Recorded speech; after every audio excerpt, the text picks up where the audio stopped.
Today, we are waiting in dire anticipation of, is an operation going to kick off tonight or tomorrow night? It would be the time, because Benjamin Netanyahu is now back in Israel. And let's show you guys the flight tracker and let's talk about that for a second. Is that something that's important here?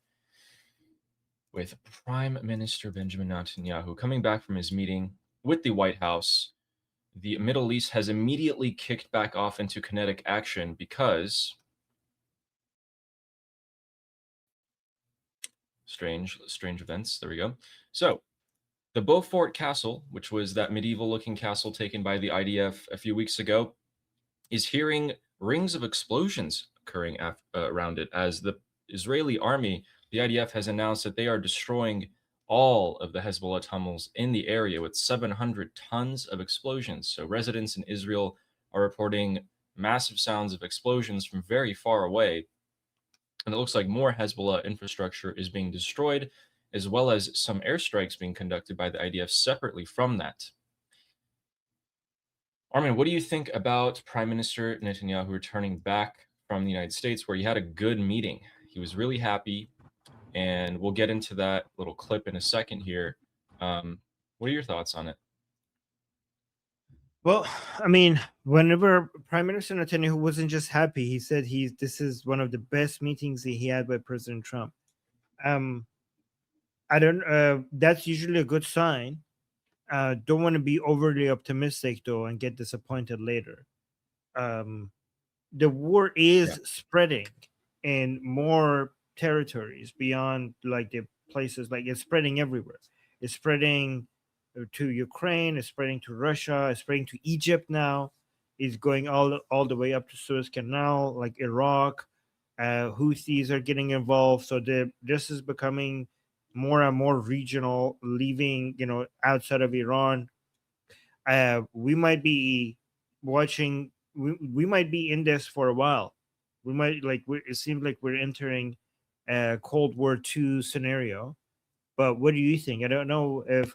Here's the thing: if I'm Prime Minister Netanyahu, even if President Trump is still interested in a deal, as long as he's going to stay in it, to me, that's still a good news.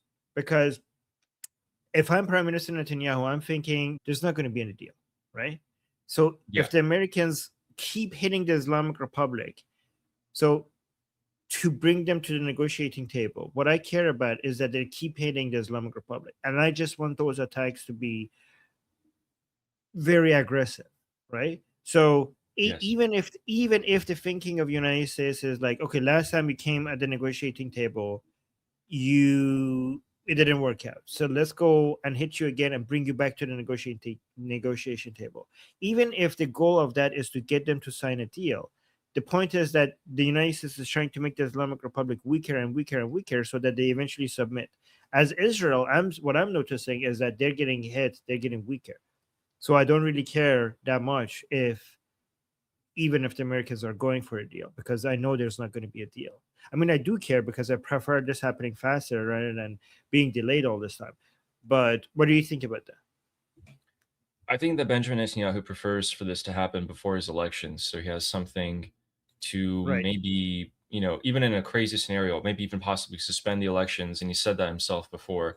But also show the Israelis that he has something to come up with. There's a culmination of his efforts, and he actually did have more interviews before he left the United States.